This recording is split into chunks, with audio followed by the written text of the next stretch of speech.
Meu querido irmão, nós iniciamos hoje uma nova série aqui nos cultos à noite, uma nova série de pregações. Será uma série que não vai tratar do livro de Filipenses completamente. Nós vamos fazer metade do livro de Filipenses, né, a parte 1 dessa série, a parte 2 vai ficar lá para o ano que vem. Então, nós vamos até mais ou menos o capítulo 3 de Filipenses. Fiquei sabendo que há uns pequenos grupos estudando Filipenses, né? Que legal, vai ser com certeza muito oportuno. E nós vamos nessa série seguir capítulo a capítulo, versículo a versículo, para que a gente possa ser edificado pela palavra de Deus e cresça na sua palavra. Hoje eu convido você a que abra sua Bíblia em Filipenses capítulo 1, nós vamos ler os 11 primeiros versículos.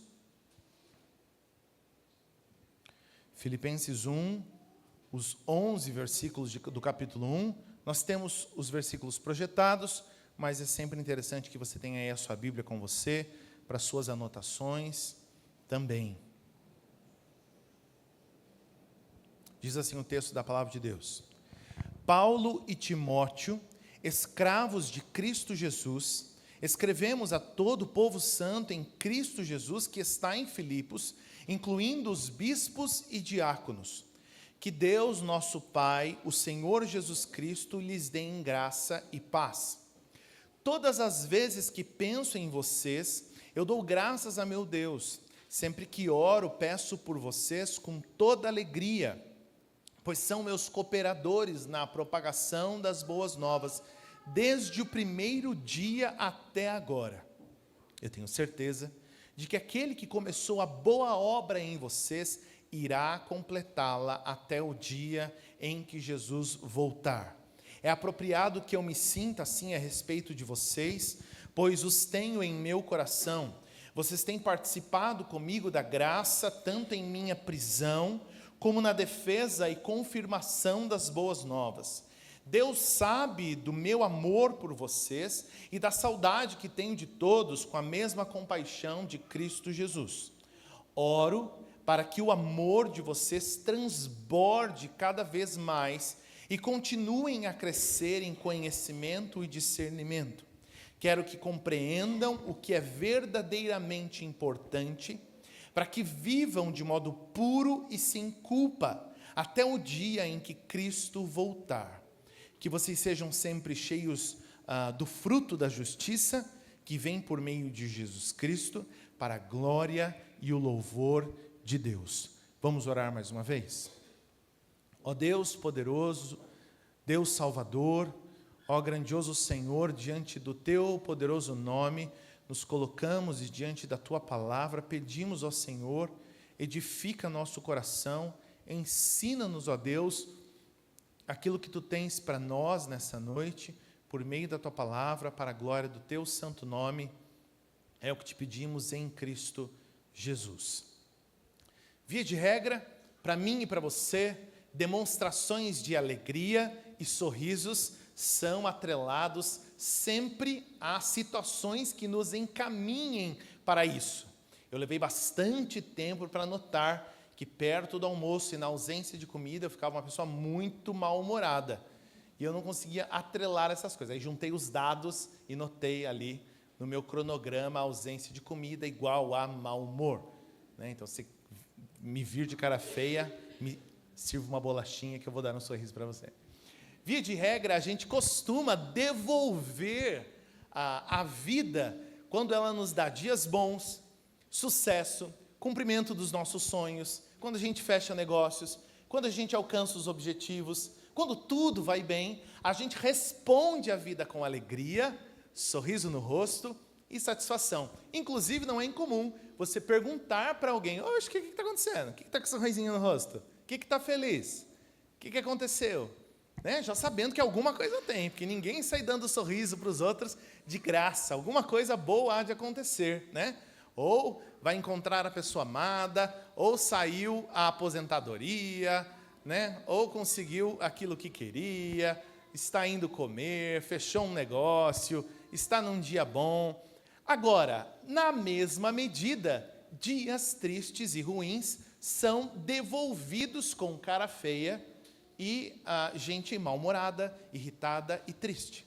Se as coisas não acontecem como a gente gostaria que elas acontecessem, dificilmente devolveremos estas situações com um sorriso no rosto. Pelo contrário, a gente fecha a cara, faz cara feia e fica de cara feia até alguém notar e perguntar o que está acontecendo. Portanto, parece uma matemática óbvia. Dias bons são respondidos com alegria e sorriso. Dias maus, dias de insucesso, tristes, são devolvidos com cara feia, tristeza, lágrimas e choro, sei lá. Percebe? A matemática nunca vai cruzar essas duas realidades. Nunca se esperará que alguém ria diante da tristeza ou que chore diante de dias bons. Mas aqui o que acontece é que a carta de Paulo aos irmãos de Filipos é uma ode, é um ensaio, é uma celebração à alegria no meio do caos. É quase como se Paulo estivesse dando uma aula de como podemos descansar na pessoa de Cristo e colocar um sorriso no rosto quando tudo vai de mal a pior. Será que isso é fácil? Será que não é fácil falar estas coisas? Percebe?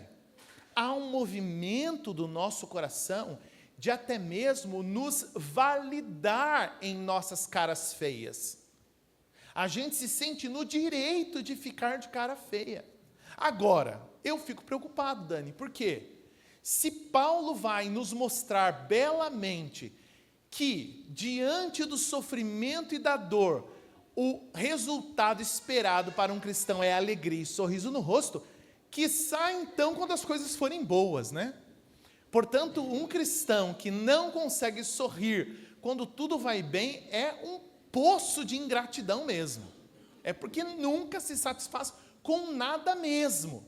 Porque se Paulo vai mostrar em Filipenses que diante de dias difíceis, não vá se validando, não está bem as coisas, então tudo bem eu ficar de cara feia, tudo bem eu lamentar, tudo bem eu choramingar as minhas pitangas e ficar de cara feia para todo mundo e não dar um sorriso para ninguém, porque eu estou irritado, eu estou incomodado e todo mundo que aceite.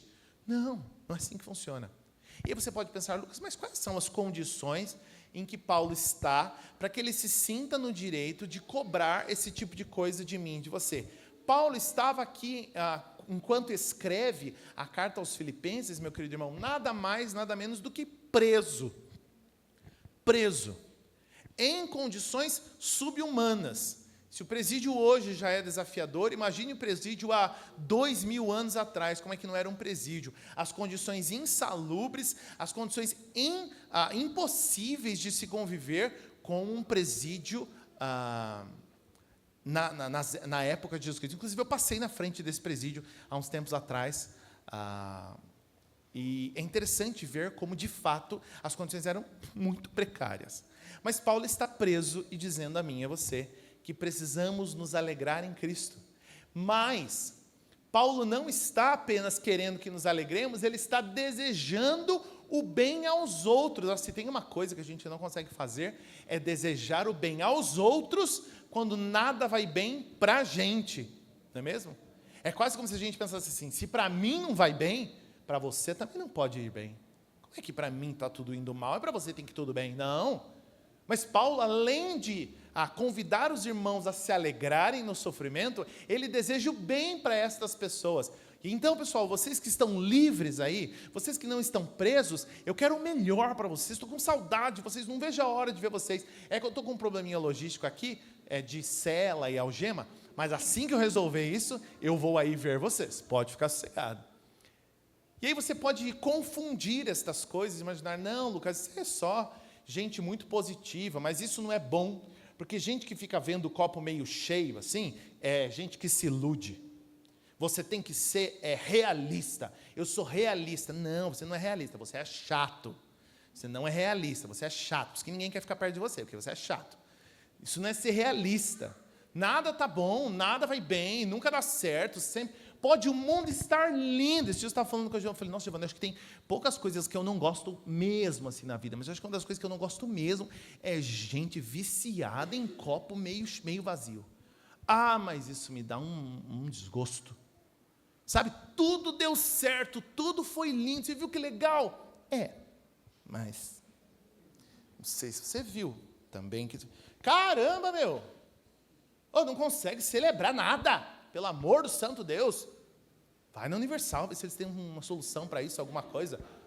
Sabe, nada tá bom, nunca tá feliz. Como assim? Pelo amor de Deus. Portanto, o que Paulo está propondo aqui, meu querido irmão, não é uma ilusão de gente positiva, gente que está tudo dando errado, né? Ela olha a fatura do cartão de crédito dela e ela tem exatamente o valor da fatura na conta, só que com menos na frente. E ela olha e fala assim, vai dar certo. Isso aqui vai dar certo, eu acredito que vai dar certo. Isso é ilusão, meu querido.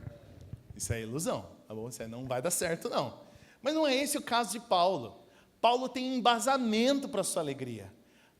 Paulo tem terreno sólido para pisar, para propor para estes irmãos que eles se alegrem.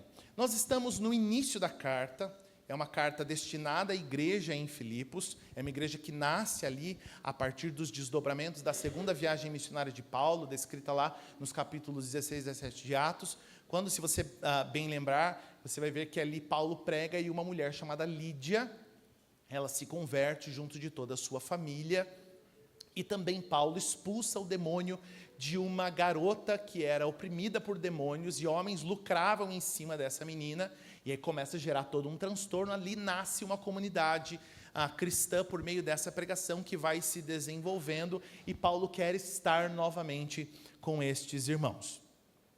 E então, se você olhar o texto, é basicamente isso que ele está dizendo nos primeiros versículos. Ele, Timóteo, escrevem ao povo santo lá em Filipos, incluindo toda a liderança, e ele diz que pensa naqueles irmãos e enche o coração de alegria ao se lembrar que eles são cooperadores com o ministério de Paulo, com a pregação das boas novas. E essa ideia de cooperação aqui não é apenas uma ideia de cooperação de trabalho, uma mão de obra, uma mão ajuda a outra, uma mão lava a outra. Não, é quase como uma ideia de comunhão mesmo, como se esses irmãos juntos de Paulo formassem uma amálgama de movimento missionário, impulsionando e aquecendo a igreja ali, junto de outras comunidades, nos primeiros anos ali da igreja primitiva.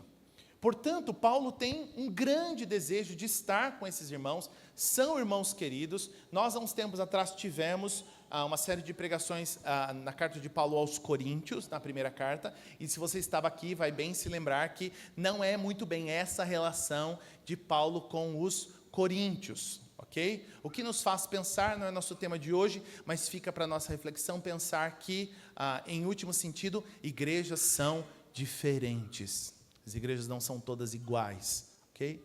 Paulo tem uma relação muito afetuosa com os irmãos e tem orado pela vida destes irmãos. E eu acredito que nesse texto eu e você podemos aprender a orar com Paulo a respeito daquilo que ele está pedindo para a vida daqueles irmãos, na medida de que a oração de Paulo deve ser a minha oração por vocês, a oração de vocês por mim, e a nossa oração uns pelos outros pode ser pautada e baseada naquilo que Paulo está descrevendo aqui. Há 3 grandes verdades, pelo menos nessa oração de Paulo, que está descrita ali a partir do versículo 9 até o versículo 11, sendo as 3 ideias. A primeira delas, que Paulo está pedindo que eles cresçam no amor, mas um amor informado, e a gente vai falar mais sobre isso. Da mesma forma, de que eles tenham clareza sobre os propósitos dessa oração, que é que eles vivam à luz do dia de Cristo, da lembrança de que Cristo vai voltar. E, em último lugar, de que estes irmãos vivam por este fim supremo, que é a glória e o louvor de Deus, nosso Pai. Portanto, a primeira ideia dentro desta oração de Paulo vai nos levar para a certeza de que Paulo deseja que estes irmãos de Filipos, e nós também hoje, tenhamos um crescimento no amor de Deus. Veja comigo mais uma vez o versículo de número 9. Oro para que o amor de vocês transborde cada vez mais e que continuem a crescer em conhecimento e discernimento. Você já percebeu como nós fazemos um uso muito leviano das palavras?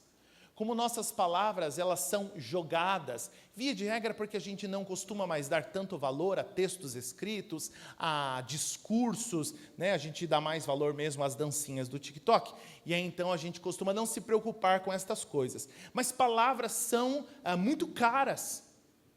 Palavras são ferramentas muito poderosas e muito caras. Portanto, quando Paulo usa as palavras aqui no texto, cada uma delas, elas têm um intuito teológico e pastoral muito importante, sem a qual o texto não faz nenhum sentido. Portanto, quando Paulo deseja que estes irmãos transbordem de amor, não é uma expressão vazia. A gente costuma usar a palavra amor e outras expressões de bons desejos e declarações de carinho para as pessoas de maneira meio vaga, solta, aleatória, sem pensar efetivamente no que estamos dizendo. Mas quando Paulo diz que quer que o amor desses irmãos transborde, ele sabe do que está falando.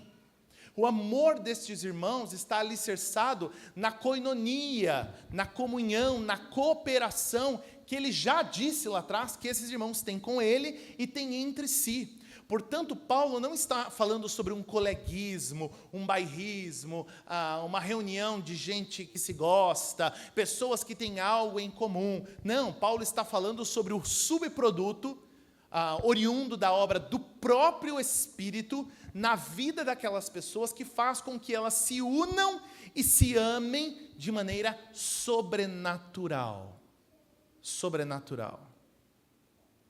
Você já teve a experiência de encontrar com irmãos, com cristãos de outros lugares?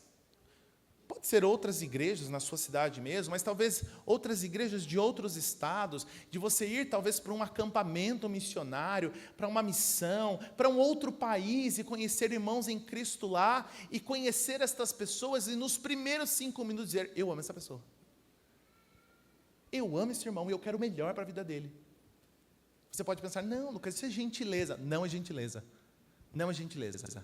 Quando você entra numa empresa nova, você olha para os seus colegas de trabalho e fala assim, cara, eu gosto dessas pessoas. Eu gosto tanto dessas pessoas.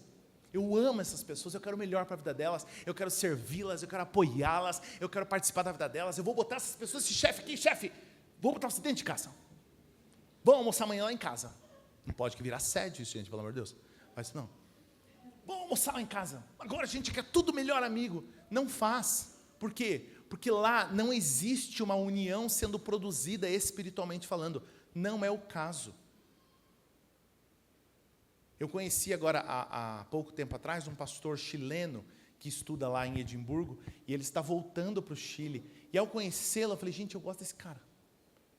Que homem abençoado, e eu amo ele, amo a família dele, quero que dê tudo certo, vai plantar uma igreja lá no Chile. Eu falei, conte com a gente, me passa seu número, quando você voltar para o Chile, me contata, a gente vai caminhar junto e vai dar tudo certo, você vai ver. A gente acabou de conhecer, fiquei 1 dia em Edimburgo, entende? Você percebe? Há um movimento do Espírito que faz com que gente diferente, gente estranha uns aos outros, num contexto outro, gente que não é da mesma família, que não tem o mesmo sangue, não tem os mesmos hábitos, não tem os mesmos hobbies, não tem as mesmas preferências, olhe um para o outro e diga, cara, eu amo você, minha irmã, eu amo você, eu quero servir a tua casa, eu quero fazer parte da tua família, eu me importo com a tua vida, eu quero o teu melhor, percebe? E é esse tipo de amor que Paulo quer que nesta comunidade, eles transbordem esse amor, uns pelos outros. E é o mesmo amor que eu e você precisamos também transbordar dentro da nossa comunidade. Amor uns pelos outros. Mas Paulo sabia, talvez naquela época não fosse tão forte como é hoje, mas Paulo sabia do poder das pessoas de diluir o significado do que é efetivamente amar.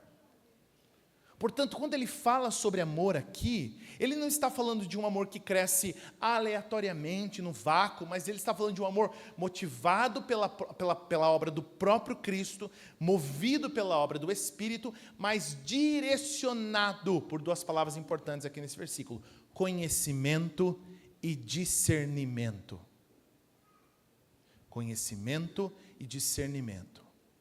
O que faz com que amor seja uma atitude, um comportamento muito complexo. Na mesma medida que é muito simples, é muito complexo. Porque se não é promovido e incentivado nas balizas corretas, ele faz mal, ele não faz bem. Quando amamos sem conhecer quais são as diretrizes corretas para demonstrar amor, a gente não ama, a gente faz mal às pessoas. Ele usa essas duas palavras, perceba aqui, no versículo de número 9. Continuem a crescer em conhecimento, essa é uma palavra, e discernimento, essa é outra palavra. Elas não são sinônimos e elas têm significados diferentes e importantes aqui para o texto. Quando Paulo fala sobre amar com conhecimento, ele está dizendo que amor exige que você aborde as pessoas com esse amor a partir dos desdobramentos do que Deus acredita ser amor. Porque se você tentar amar sem amor, sem conhecimento, você faz mal às pessoas. Uma maneira clássica de amar sem conhecer efetivamente o que é amar é incentivar que as pessoas que você diz amar sigam em seus erros. É dizer às pessoas que você diz amar que elas estão certas quando elas estão erradas. É fazer com que estas pessoas acreditem que elas têm uma parceria em alguém que está ao lado delas, quando na verdade elas precisam de alguém que as contrarie, que diga o contrário para elas. E que isso é efetivamente amar. E perceba, a ausência de conhecimento a respeito do que efetivamente é amor, faz com que quem não sabe o que é amor de verdade, se incomode com esse amor. Tenta levar uma criança no médico quando ela está passando mal, e ela precisa fazer um exame de sangue. O que vai acontecer? Tem que amarrar na maca para conseguir tirar 10 ml de sangue, para dar uma injeção. Vai explicar para a criança que aquela dor é amor, faz bem. Na cabeça dela, você amaria, você fala, não vamos para o hospital, não vou deixar, ninguém vai furar meu filho, não. A enfermeira fala assim, tá bom, filho, é seu, você sabe. O azar é seu, você que perde. Como assim? Quem não conhece, quem não sabe, quem não compreendeu o conceito efetivamente do que é amar, não ama direito e não espera um amor correto também. Porque espera que as pessoas que o amam digam apenas aquilo que a pessoa quer ouvir, que a bajule, que incentive seus equívocos, que ache lindos os erros, que elogie as feiuras que ela faz. Mas o texto não fala apenas de saber como amar, mas também de, além de saber, ter a convicção do que é certo, nós também precisamos ter discernimento para saber não só o que é certo, mas o que é melhor. Portanto, o texto vai apontar para a ideia de que nós não só precisamos amar os nossos irmãos sabendo o que é certo, mas sabendo como amar. Como demonstrar esse amor. Como abordar na melhor ocasião, da melhor forma, entregando as pessoas com clareza, nas melhores situações, expressando nos nossos relacionamentos diários o que acreditamos com uma espécie de tato espiritual. Percebe? E é difícil encontrar gente que tem as duas coisas. Via de regra, há sempre dois times. O time dos que sabem o que precisa ser dito e dirão a qualquer custo, e o time daqueles que têm muito tato, sabem medir bem as palavras, mas não têm esse ímpeto e essa gana. Perceba, o texto nos encaminha para os dois cenários. Precisamos amar nossos irmãos com clareza de propósito, com convicção clara a respeito do que é amor por meio da Escritura, mas também com discernimento, porque sem discernimento nós ferimos também. Porque se não sabemos falar da melhor maneira, se não sabemos demonstrar o nosso amor de maneira misericordiosa, amorosa, compassiva, nós ferimos. E meu querido irmão, muito provavelmente você é um misto dessas duas coisas, mas com uma tendência muito grande de pender para uma delas. Se você é alguém super desenrolado, fala mesmo, não leva desaforo para casa, provavelmente você é a pessoa que não tem nenhuma dificuldade de olhar para os seus amigos e falar assim: querido, isso aí está errado. Não é assim não. Isso não se faz assim. Estava olhando ali e vi que não é desse jeito não. Mas talvez seja muito difícil para você encontrar o melhor momento, as melhores palavras, ou até mesmo fazer com que o meu e o seu coração se coloquem no lugar correto para dizer estas coisas. Mas talvez você esteja no outro time, a pessoa que tem todo o tato do universo. Mas para tomar uma mísera iniciativa, meu querido, vão-se aí anos. Tempo passa e você morre com seu tato e nunca comunica às pessoas aquilo que precisa ser dito. Nós precisamos transbordar em amor. Mas esse amor precisa ter clareza da Escritura, mas precisa ter discernimento promovido pelo Espírito de Deus. Imagine que um irmão na fé, por exemplo, está passando pelo problema de lutar com maledicência, por exemplo, fofoca, seja lá o que for. Qual é a melhor abordagem para abraçar e se aproximar desse irmão em amor? Talvez você tenha a verdade na ponta da língua para ser dita de imediato, cortar o irmão no meio, e pronto. Mas será que esse é o melhor momento? Será que essa é a melhor forma? Ou talvez você fique procurando, esperando o dia, a situação, o momento certo, as palavras, e nessa o tempo passa, o tempo voa, e aí a coisa vai embora, e nada nunca acontece. Esse misto de clareza e discernimento, ela só pode ser produzida por meio da pessoa de Cristo e da obra do seu Espírito. Agora, existe um cenário que é sempre prejudicial, que é amar sem conhecer ao Deus que idealizou o que é amor. Perceba Oséias, no capítulo 4, ele diz o seguinte: meu povo está sendo destruído porque não me conhece. Não me conhece. Lá em Apocalipse, a Bíblia adverte o desequilíbrio das virtudes em algumas igrejas. A igreja de Éfeso, por exemplo, tinha doutrina, mas não tinha amor. Enquanto a igreja de Tiatira tinha amor, mas por falta de discernimento tolerava a heresia. Percebe? O melhor caminho é que o amor transborde, sempre acompanhado de pleno conhecimento e discernimento. Se omitimos uma destas coisas, ou o nosso amor será cego, porque não será esclarecido naquilo que deve, amaremos sem ver efetivamente o que precisa ser feito, ou será um amor sem tato, que na tentativa de demonstrar amor às pessoas só as afastamos. Saímos jogando todo mundo para longe por conta da nossa falta de discernimento. Isso nos impede de servir uns aos outros com sabedoria e a completude necessárias para cada situação. Portanto, o desejo de Paulo para a igreja em Filipos é o mesmo do Senhor para a nossa vida hoje, meu querido irmão. Uma igreja não sobrevive sem que eu e você constantemente demonstremos os desdobramentos do amor de Cristo. Não existe. E se você fizer isso envenenado por uma dessas alternativas, na ausência de uma dessas duas coisas, ou você terá uma igreja que ela pode até ser cheia de gente, mas ela é uma grande mentira. É uma grande mentira. Igual às vezes as festas de final de ano de várias famílias, que reúne uma família inteira de gente que não sabe nem o nome um do outro, que não se gosta, não se vê, se morrer leva 6 meses para descobrir, mas o Natal junta, que é família, né? É uma farsa, é um grande faz de conta. Ninguém está nem aí com ninguém ali, mas se junta na família, é velório e final de ano. Então você tem uma igreja que, todo mundo se ama, todo mundo está vivendo em Cristo. Que igreja linda, que igreja maravilhosa. Mas como que isso subsiste? Só subsiste porque ninguém fala nada para ninguém.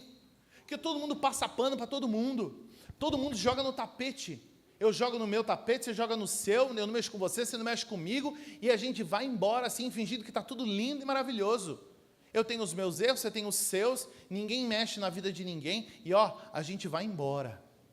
Na mesma medida, uma comunidade que é feita de um amor todo convicto, mas todo banhado a ferradura de cavalo, faz com que uma igreja seja vazia, porque é insustentável ficar perto de gente que só sabe criticar e dar coice, e você abre a boca, tá errado, não tá bom, não é assim, mas e não sei o quê, isso não pode. É insuportável, você desistiu, mas você não aguento mais.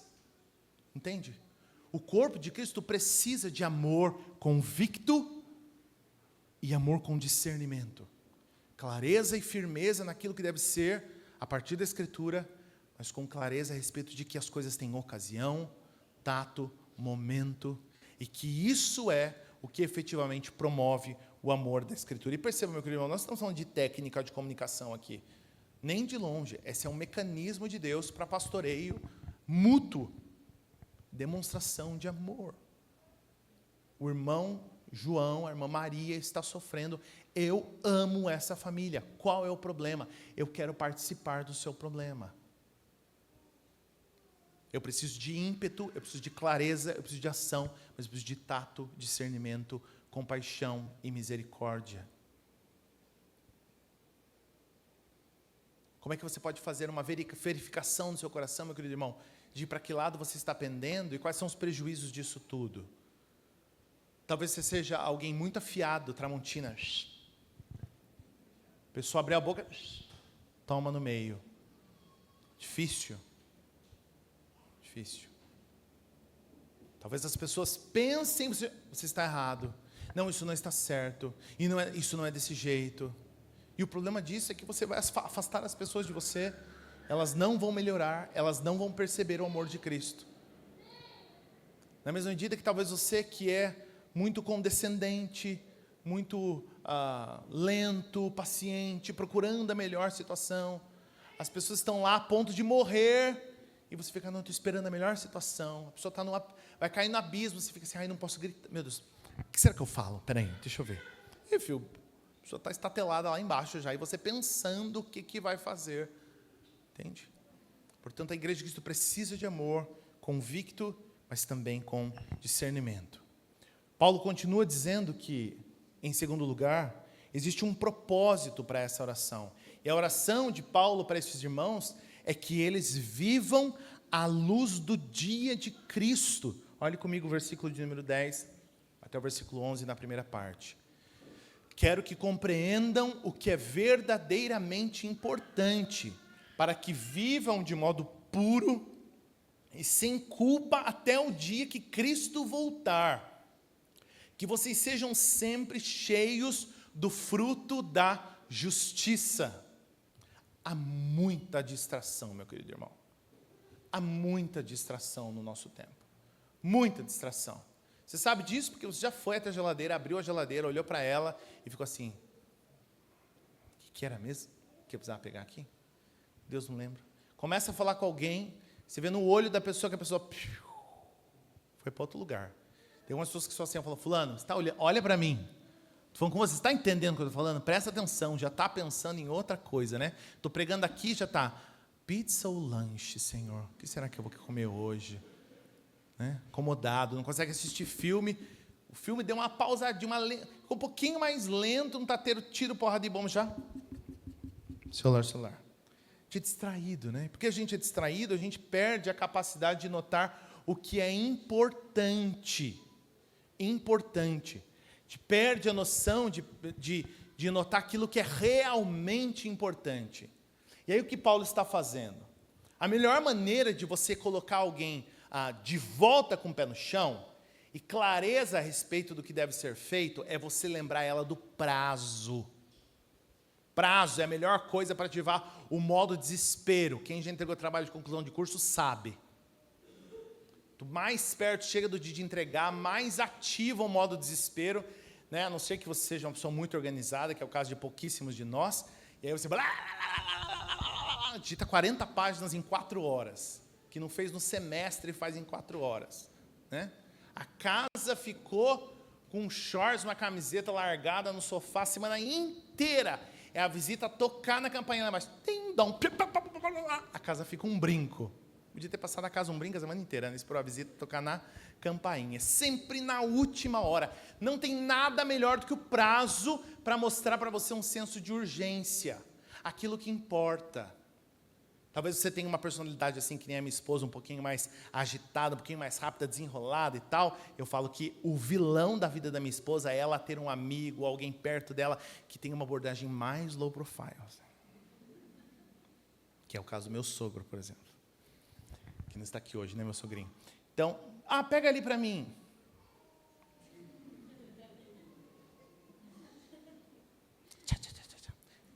É para pegar ou deixar ali? A Giovana já está aqui. É para pegar. Vou pegar. Isso, ela já foi, já pegou, já veio, já fez acontecer. Então, o prazo, a urgência faz com que as pessoas se lembrem. Se lembrem. Que essa história? Está chorando porque o vestido não está entrando para ir na festa. Meu irmão, Jesus está voltando, é essa a sua preocupação, pelo amor do santo Deus? Caramba! Não elogiaram o meu trabalho. Sério? Trombeta para tocar, anjo para descer, Jesus manda metade para o fogo, metade para o céu, e você preocupado que não te elogiaram. Então a gente perde o senso de clareza. E Paulo quer que os irmãos de Filipos, e é o desejo da Escritura para nós hoje, que a gente suba na prateleira, que a gente se torne uma espécie de cristão pro-max, clareza, conhecimento absoluto do tempo, das épocas, aprenda a remir o tempo, a valorizar o que é importante. Perceba, o texto dá 3 interessantes e preciosas instruções para mim e para você, sobre como viver à luz do dia de Cristo. Paulo diz assim: compreendam o que é verdadeiramente importante. Irmão, essa lição básica, você tatua no seu braço e lê todo dia antes de acordar. Há coisas que são importantes, e a grande maioria delas não é. Há muitas coisas na vida, poucas são muito importantes, outras não são. Não são.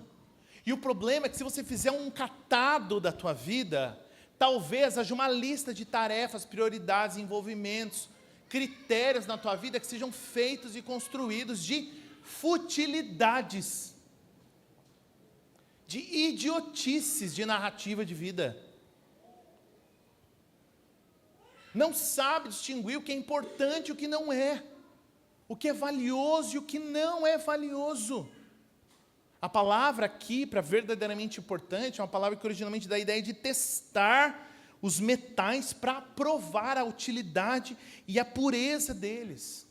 Portanto, nós cristãos devemos ter discernimento para escolher e priorizar as coisas que são melhores e superiores nos relacionamentos, não distinguindo só, e esse é um erro básico, não distinguindo só o que é certo e errado, mas entre o bom e o excelente.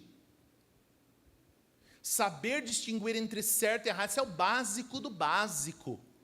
Isso é o básico do básico.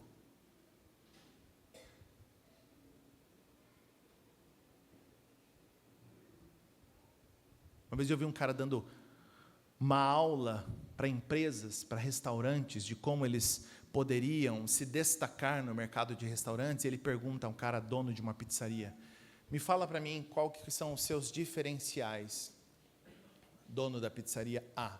Ele fala assim: a nossa pizza é feita com produtos de alta qualidade, nós fazemos uma pizza com um método muito superior, temos uma alta qualidade na nossa produção, cuidado com a higiene, nossos funcionários são educados, esses são os nossos diferenciais. Ele falou: não, isso não é diferencial. Isso é básico, isso é óbvio, óbvio. Você espera comprar uma pizza imaginando que lá o povo coça as partes íntimas e vai fazer tua pizza? Você abre o iFood, abre o 99, com todo respeito. Abre o 99 e bota lá assim: deixa eu ver, essa aqui tem 4 estrelas, essa aqui acho que o pessoal coça e faz a pizza, essa aqui não. Essa aqui não, essa aqui acho que tem higiene. Gente, higiene é óbvio. Higiene é básico. A pessoa que fala assim: o nosso diferencial é a nossa higiene. Não, isso não é diferencial. Isso é óbvio, isso é básico. Usamos ingredientes bons. Nossa, por quê? Porque tem pizzaria que vai no mercado e fala assim: deixa eu ver, a pior calabresa que tiver aqui. Deixa eu ver, a farinha mais sem graça que tem aqui, Nina. Não sei nem se Nina é ruim, né? Essa aqui é, nossa, essa aqui é a pizza, isso aqui a pessoa vai ficar rotando 6 semanas essa pizza aqui. Não, isso é básico, isso é óbvio. Crente que fala assim, eu estou lutando para fazer o que é certo. Vá. Nossa, mas você, inventor da rota, tem que botar uma estátua sua aqui. Primeiro cristão interessado em viver o que é certo. Caramba, invento, só você faz isso, ninguém mais faz isso. Paulo está falando, gente, isso é óbvio, isso é o básico. Cristãos precisam saber que é pouco tempo. Jesus está voltando, os tempos estão acabando, Jesus daqui a pouco está aí. Vocês estão pensando, vou fazer o certo ou errado? Não é certo e errado, gente, é certo ou melhor. Não é entre ser honesto com o seu dinheiro e não roubar. Não é esse o dilema. Meu Deus, será que eu vou ser trabalhador ou será que eu vou roubar? Meu Deus, o que será que eu faço? Não é esse o dilema. O dilema é, se eu vou ser uma pessoa honesta, que gasta os meus reais honestos todo mês, pensando só em mim, ou se eu vou ser uma pessoa generosa, altruísta, que investe no reino, investe em missionários, compartilha aquilo que eu recebo com aqueles que necessitam. É isso, entre o bom e o excelente. Será que eu vou educar meus filhos? Ou eu vou largar meus filhos para eles ser vida louca? Meu Deus, o que será? O que será? O que será que vamos querer fazer? Nossa, esse aqui, filho do meio, geralmente, esse vai ser vida louca, né? O caçula nunca, né, Daniel? Léo jamais. Mas o do meio, não, gente. Fiz um filho para... Aí vou criar, isso é óbvio, senão você não tinha feito um filho. É entre criar e criar bem. Entre criar e criar, ensinando alguém a ser crente, filho de Deus, que ama Jesus. Entre o bom e o excelente, o tempo está passando, o prazo está chegando e você está aí, o que será? O que devo fazer? Para onde vou? Portanto, eu e você precisamos ter clareza sobre o que é verdadeiramente importante. E quando a gente sabe o que é verdadeiramente importante, a gente deleta coisas supérfluas do nosso calendário e da nossa agenda e coloca os olhos naquilo que importa. Pô, a festa para começar daqui 5 minutos. Ninguém esquentou um salgado. Aí tem aquele abençoado seu amigo que chamou para ajudar, que é 2 por hora. Ele está amarrando uma bexiga. Falou, amigo, passou a hora da bexiga, pelo amor de Deus. Agora, se tiver, não tiver, as pessoas têm que comer, têm que sentar, têm que tomar uma xereta, alguma coisa. Você aí, amarrei uma. Ô, meu irmão, a vida passando, o reino acontecendo, gente morrendo pelo evangelho, gente pregando o evangelho, gente servindo o reino, avançando, e você aí, será? Que rola na internet, será? Oh, pelo amor de Deus. Mas o texto continua e diz que não apenas precisamos viver sabendo o que é verdadeiramente importante, mas precisamos viver também de modo puro e sem culpa. Puro e sem culpa. Toda a nossa vida é vivida com vistas ao dia em que veremos Cristo Jesus. Mas a vida que temos aqui precisa ser pura e irrepreensível. Pura e sem culpa. Pura no sentido que precisamos ser sinceros, testados pela luz, sem motivos ocultos no nosso coração, sem atos que são feitos às escuras e às escondidas, sem falsidade, sem ambição egoísta, na mesma medida que precisamos também ser irrepreensíveis, sem culpa. Não podemos ser a causa de tropeço para outras pessoas, de ofensa para outras pessoas, dentro da nossa comunidade cristã. Meu querido irmão, você não foi chamado para pôr o pé para os outros tropeçarem, você foi chamado para edificar as pessoas. Então, se essa sua língua sem vergonha não consegue parar de falar mal dos outros, corta ela, pelo amor de Deus, você está atrapalhando a igreja de Cristo, seu servo do desserviço. O tempo passando, você precisando servir a tua comunidade, você pensando na morte, mas será que eu devo? Será que vou lutar contra os meus pecados? Será que vou dar ouvidos à voz do meu coração? E o tempo passando, meu irmão, Jesus não te salvou para isso. O dia está aí, Jesus está voltando, precisamos ser achados puros e irrepreensíveis. E ainda dentro disso, vivendo à luz do dia de Cristo, lá no comecinho do versículo 11, precisamos viver cheios do fruto da justiça. Virtudes que Paulo descreve, desenvolve também em Gálatas capítulo 5, versículos 22 e 23, e lá os chama de fruto do Espírito. De forma que cristãos não têm tempo para ser outra coisa senão pessoas amorosas, alegres, pacientes, longânimas, benignas, bondosas, fiéis, mansas e que dominam o próprio coração. Não dá tempo, meu irmão. Não dá tempo para ser outra coisa. Não dá tempo para você continuar cedendo, eu e você, a gente continuar cedendo às paixões do nosso coração. Não dá.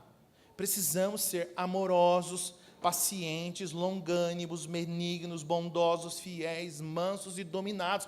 Vai até quando? Rasgando, estourando, se estressando na tua casa desse jeito descontrolado? Não é a primeira vez. Vai até quando assim, pelo amor de Deus? Quando é que vai mudar esse comportamento? Quando é que vai mudar esse comportamento maldoso? Fica feliz quando as coisas não dão certo na vida dos outros. Fica torcendo para os outros não darem certo. Que história é essa? Se é crente ou não é, meu irmão? Pelo amor de Deus. Ou impaciente, se não é agora, se não é do jeito que eu quero. Não tá bom. Não tá bom, não é como eu quero, na hora que eu quero. Vai até quando assim? De cara feia para tudo e todos que não fazem o que você quer, na hora que você quer, do jeito que você quer. Infiel é de um jeito no lugar, de outro em outro, se molda para ganhar uma turminha aqui, uma turminha ali, não dá para confiar em você. Não é manso, conhecido por ser estourado, briguento, raivoso, xinga as pessoas, não se domina, quando eu vi eu já fiz, quando eu vi eu já falei, quando eu vi eu já beijei, quando eu vi eu já roubei, quando eu vi eu já furtei, já desviei, não sei, quando eu vi já foi. O que é isso? Não dá tempo mais de fazer isso, gente. Não dá tempo de viver assim, como se nada estivesse acontecendo. Há tantos anos, essa mesma história. Caramba. Conversa com você, encontro com você daqui a 5 anos, a mesma coisa, não anda para frente nunca. Como assim? Jesus voltando e você nessa. Não fomos chamados para isso, meu irmão.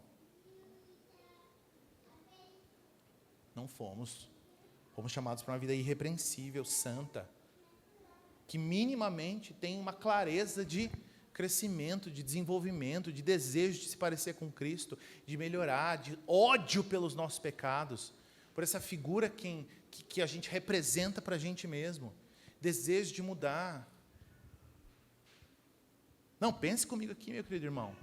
O texto é claro, precisamos ser cheios do fruto da justiça, cheios. Quem chega perto da gente, quando uma coisa está cheia, ela pula para fora. Quem chega perto da gente tem que ver pulando para fora. Amor, benignidade, mansidão, bondade, fidelidade, domínio próprio, longanimidade, pulando, esbanjando para fora. Agora, quando as pessoas se aproximam da gente um pouquinho, não é isso que elas veem, não é isso que elas ouvem. Mas que não é de hoje, não é um acidente, faz tempo já. Até quando, meu irmão? Eu e você vamos continuar levantando a voz em casa de uma maneira descontrolada. Até quando? Será que não deu já?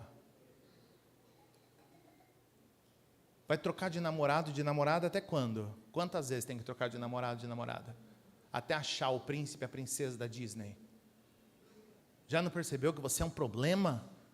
Que as pessoas que se juntam também são problemáticas? Você precisa colocar teu coração em Cristo Jesus. Vai até quando nessa?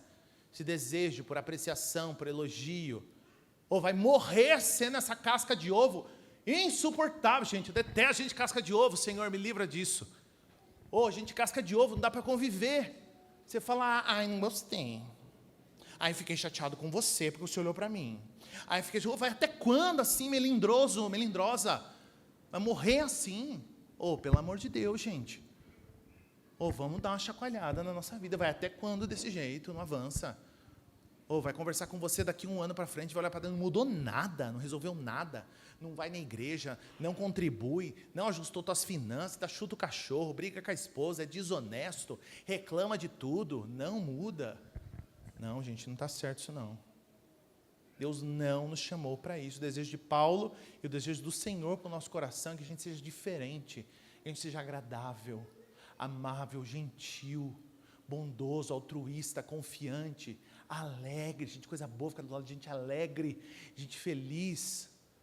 Nossa, você viu que deu certo? Deu mesmo, coisa boa, glória a Deus, nossa, que alegria. Mas tal coisa não deu muito certo, mas vai dar, vamos ficar em oração, e se não der, Jesus é nossa alegria, vamos confiar, vamos para cima, qual é o problema? Vamos atropelar e vamos para cima, vamos derrubar isso. Gostoso estar perto de gente mansa, gente que fala com calma, gente bondosa, gente que se preocupa com os outros. Qual que é o teu problema, Tainá? Qual que é o teu problema, Sandro? Eu quero te ajudar. Não, eu vou lá, não tem problema, a gente vai junto. Não, vamos chorar junto, vamos celebrar juntos. É para isso que a gente foi chamado, meu querido irmão. Esse tipo agradável de gente, esse tipo superior de gente, não superior porque se sente melhor que os outros, mas esse tipo próximo de gente, sabe? Gente crente mesmo, gente que é gostoso estar perto, gente que ama de verdade, gente que é servil, que se coloca a serviço dos outros, prioriza os outros, que se domina, tem um monte de coisa lá no coração querendo pular para fora. Ela fala, baixa a bola, e vai baixando essa bola até Jesus voltar. Entende? É esse tipo de crente que Paulo queria que os irmãos de Filipenses fossem, que os filipenses fossem, esse tipo de gente. Mas há uma última ideia, um último sentido aqui no texto, meu querido irmão, que é qual é o fim supremo. A oração de Paulo tem um fim supremo. Ele diz que vocês sejam cheios do fruto da justiça, no versículo 11, que vem por meio de Jesus Cristo, para a glória e louvor de Deus. Portanto, o texto é claro, meu irmão, este cristão pró-max, manso, crente, alegre, bondoso, gentil, benigno, dominado, ele só é um subproduto da obra de Jesus Cristo. Sem conhecer a Cristo, não dá para ser essa pessoa. Essa flor só brota de um vaso, do vaso chamado Jesus Cristo. Não tem jeito de fabricar, não tem versão sintética, artificial disso. Tem um jeito só de ser essa pessoa. Gente que transborda amor, é gente que foi encontrada e amada por Jesus Cristo. Talvez seja esse o meu problema e o seu problema, meu querido irmão. Talvez a gente não consiga amar, não consiga ser gentil, não consiga ser alegre, não consiga ser manso, não consiga ser dominado, não consiga viver com um senso de urgência, clareza de propósito, porque a gente não conhece a Cristo. Está torrando a nossa vida atrás de coisas sem sentido, sem razão. Precisa conhecer a Cristo, meu irmão. Tua casa precisa ter Cristo. Sem a obra de Cristo, sua morte redentora, que conecta a gente de novo ao Pai, não tem como a gente ser. Paulo está pressupondo que estes irmãos aqui são cristãos. Esse é o passo 1. Passo 1. Abriu a porta, é isso. Abriu a porta, é isso. Em módulos de treinamento de aconselhamento bíblico, a primeira lição é sempre essa: comece pelo Evangelho. Não dá nem para começar a aconselhar alguém se ela não conhece a Cristo. Ai, minha amiga quer conversar com você porque ela e o marido estão com um problema no casamento. Ela e ele vêm aqui falar com você. Pode vir, a gente vai levar umas 4 semanas, 5 semanas para começar a falar de casamento. Até lá a gente vai falar só de Jesus. Porque se eles não conhecem Jesus, eu vou ficar dando murro em ponta de faca, batendo em ferro frio, eles não vão mudar. Gente que não conhece a Cristo não muda. Eu não sou treinador de cachorro agora para ficar fazendo os outros se acostumar. Vou treinar vocês a se amar, vocês vão ver. Toda vez que ele falar que te ama, você joga um biscoitinho na boca dele. Por isso que eu fiquei desse tamanho. Para, gente, tem que conhecer Jesus, né? Até o Dante gostou. Se não conhecer Jesus, não tem como. Cristo é o básico. O texto fala, esse fruto de justiça vem por meio de Jesus Cristo. Mas o texto termina dizendo o propósito, o fim supremo, para a glória e louvor de Deus. Toda a oração de Paulo culmina no propósito maior do universo. A razão pela qual nós amamos melhor, fazemos escolhas excelentes, vivemos de modo puro e produzimos bom fruto, não é para nossa glória, mas para a fama e renome do Senhor. Se eu e você somos pessoas gentis, amorosas, altruístas, bondosas, fiéis, é para que no fim do dia as pessoas deem glória a Deus. Se essa pessoa está desse jeito, eu conheci ela antes. Se ela ficou desse jeito, é porque esse Deus deve ser poderoso mesmo. As pessoas precisam ver a operação de Deus na vida delas. E, consequentemente, dar glórias a Deus. Há um episódio interessante, quando Paulo está lá em Filipos pregando, na ocasião de pregar e a menina ter o demônio, enxotado de dentro dela, os homens que ganhavam dinheiro com ela vão chamar as autoridades, e no fim das contas Paulo é preso. E ele e Barnabé estão lá na cadeia, presos, começam a cantar, e a história que todos nós conhecemos, que acontece que dá um tremor louco lá, e quebra e abre tudo, e o carcereiro fica desesperado e fala, meu Deus, abriu tudo, todo mundo fugiu, eu vou morrer porque eu sou uma porcaria de um carcereiro. E Paulo diz, não, a gente está aqui, está tudo bem. Imediatamente o carcereiro fala assim, o que eu preciso para ser batizado? E eu acredito nesse Deus de vocês. Percebe? Movimentações grandiosas acontecem por meio da vida dos servos de Deus, para que no fim do dia eles digam, como é o nome do seu Deus? Eu preciso conhecer Ele, porque eu vejo o jeito que vocês se tratam, eu vejo a paz que é na tua casa, eu vejo como você consegue superar os desafios com tanta leveza, eu vejo como você não se desespera, isso aí deve ter um nome, eu preciso saber o nome do seu Deus, porque eu vejo que está todo mundo, o filho de todo mundo largado, envolvido em loucura, e o seu filho crente na casa do Senhor. Qual que é o segredo? Me conta o segredo. Tem um segredo, tem um nome mesmo, é Jesus Cristo, o Senhor. Vivemos para isso. E o problema, meu querido, é que se eu e você tentarmos viver estas experiências sem estarmos conectados a Cristo Jesus, a coisa toda não faz nenhum sentido. Há quem diga que o aventureiro chamado Lawrence da Arábia uma vez levou um grupo de beduínos pobres do deserto para dentro de um hotel chiquérrimo em Londres, e eles ficaram muito impactados com a água que saía das torneiras, a água encanada. Eles acharam aquilo a última coisa, a coisa mais incrível do mundo. Na hora de ir embora, eles roubaram todas as torneiras e levaram embora, pensando eles que estavam levando a água junto com eles, porque levaram as torneiras. Percebe? É assim que a gente vive. A gente quer glória para a gente, como se todo essa vida feliz e satisfeita fosse subproduto do nosso coração. Não é não, meu irmão. É só subproduto da obra de Jesus Cristo. A glória é dele, para ele e exclusivamente dele. Portanto, meu querido irmão, eu repito a você, repito ao meu coração, o desejo de Paulo para os irmãos de Filipos é o mesmo para o nosso coração nessa noite, meu querido irmão. Que a gente cresça nesse amor que tem conhecimento e discernimento, que cada dia mais a gente ame uns aos outros por meio do amor de Cristo Jesus, mas que também a gente viva à luz do dia de Cristo, sabendo quais são as prioridades, quais são as coisas que valem realmente a pena, as coisas que exigem e merecem urgência e as que não. E também, meu querido irmão, para que a gente viva por meio de Cristo Jesus para a glória de Deus e de Deus apenas. Usa a tua semana, a tua vida, a vida com a tua família, com teus familiares, com teus filhos, seus amigos, para notar se você tem se tornado essa pessoa. Porque esse é o desejo do Senhor para nós. É esse tipo de gente que Ele quer que a gente seja. Porque no fim das contas, o que Paulo está fazendo aqui é descrever a pessoa do Filho. Cristo é essa pessoa. Cristo é tão virtuoso quanto o desejo de Paulo aqui para nós. No fim do dia, meu querido irmão, precisamos desdobrar o caráter de Cristo onde o Senhor nos colocou. Que sejamos alegres, que sejamos satisfeitos, que vivamos com um senso de urgência ligado e aceso e que vivamos no amor de Cristo Jesus, até que no dia do Senhor vejamos a Cristo e sejamos libertos de todo mal. Vamos orar. Senhor Deus, nós te louvamos e agradecemos nessa noite, por tua palavra que nos ensina que fomos chamados para viver para a glória do teu nome apenas.